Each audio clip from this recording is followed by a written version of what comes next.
Well, it didn't rain physically in Autzen, but the Ducks did suffer a loss from Washington State. 33-10 was the final score. Yeah, Washington State definitely rained on Oregon's parade with the true freshman starting at quarterback. It was pretty tough pickings so far. And then you had Stanford, who's coming off a big win against Utah. It was close, but they got it 23-20. Yeah, that was an extremely important win for them. It put them back in the top 25. They're currently ranked number 23, and Oregon is really looking to bounce back after that Washington State loss. If they're able to win this game, the outlook for the rest of their season is pretty good, pretty high. What are some of the Oregon strengths, Griffin? Oregon has a lot of strengths. I might, be a little biased there, but they're getting a lot of players back from injury. They're two of their starting receivers, Dylan Mitchell and Charles Nelson, are both expected to return this week. Taylor Alley, their backup quarterback instead of their third-string quarterback, is also expected to make it back. Whether he starts or not, or is fully recovered, is still seen. Taggart has yet to really make any calls on that. A.J. Hopkins, our starting linebacker, will also be back this week. And Tony Brooks-James is also expected to make a full recovery and be back this week against Stanford. So all of those players coming back, especially on the offensive side of the ball with this brand new quarterback. They won't have as much time to work with him as far as chemistry goes, but just their pure explosive abilities, even on screens and fly sweeps, will be extremely important for this Oregon offense. They're also getting Royce Freeman back. He did play last week, but it didn't look as though he was 100%. He is said to be 100% this week in practice and, back to working out in the weight room. Any guy who can squat over 600 pounds is going to get you quite a few yards as a running back. He is also he's 282 yards away from being second all-time in Pac-12 history in rushing yards, and he has 54 touchdowns, which is just 5 away from the Pac-12 record, and he's also currently 10th all-time in the entire NCAA in rushing touchdowns. So he's really looking to build on his resume going into the NFL draft next year. It'll be really interesting to see if he's able to have another big game. The history between this game, there's quite a bit of it. Stanford has ruined Oregon's chances. In 2008, Oregon had a chance to go to the national championship. We lost to Stanford. There's been a few other times when Oregon had extremely promising teams, those Dennis Dixon years, when Stanford, just because of their pure physicality, was able to beat the much faster Oregon team. So it'll be another really interesting matchup this year. The teams aren't as good as they have been in years past, but with all those people coming back off injury, Oregon should be ready for Stanford. Well, as Stanford retains that physicality, they pretty much always will. One thing fans probably didn't expect was to continue to have a strong rushing offense. Everyone was worried about losing Christian McCaffrey, but Bryce Love has filled his shoes and done it fairly well. 260 rushing yards per game on total offense and 18 total rushing touchdowns, which beats the passing touchdowns. They only have 10 of those. And the comeback. You talk about this team, they started 1-2, and the Cardinal has done exactly what it needed to earn their spot back in the top 25 after beating Utah last week and coming back. Now they're 3-0 for the latter half of this season so far. Will they continue to progress and get a win over Oregon? That's the big question. Yeah, it'll be really tough. Stanford does have a very weak passing defense, which with these returning Oregon receivers and true freshman quarterback in his second week, he had some moments where, he had the ability. He definitely has the arm. He had a couple of pretty shining passes that were deeper downfield.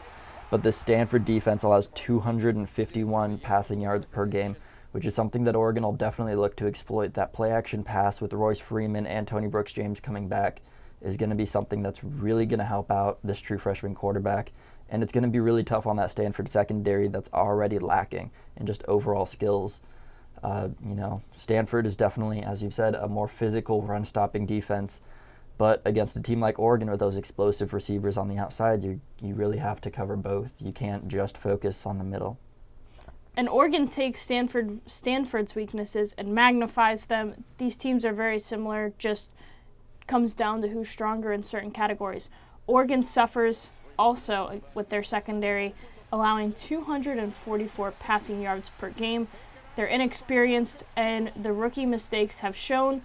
It's happened on defense, and it's happened on offense as third-string quarterback Braxton Burmeister stepped up last week and threw 2 interceptions, which was not good against the Washington State defense.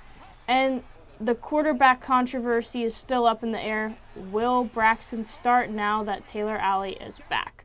We'll just have to wait and see what Willie Taggart says about that, if he says anything, or who starts. Yeah, it'll be really interesting to see how this quarterback controversy plays out throughout the rest of the season, and especially in this game. There is even a possibility that later in the season, Justin Herbert comes back. He is only supposed to be out 6 to 8 weeks, which leads him to come back right before that huge rivalry game against Oregon State and definitely before the bowl game. And that could be huge. Oregon is definitely feeling the loss from Herbert, but my key player to watch for Stanford is Bryce Love. I am all aboard the Bryce Love train right now. He is unstoppable, leading the nation with 1,240 yards with 9 touchdowns. The next leading rusher hasn't even broke 1,000 yards in the league. This guy's got more rushing yards than some of the quarterbacks have passing. Yeah, he's definitely been really impressive so far this year. I think if a lot of his games are in prime time, especially for a lot of those East Coast voters, he would be towards the top of that Heisman race. But since a lot of their games start at 8 or 9 p.m. East Coast time, it's really tough to get a lot of those people to watch. They just see a couple of his amazing highlights the next morning.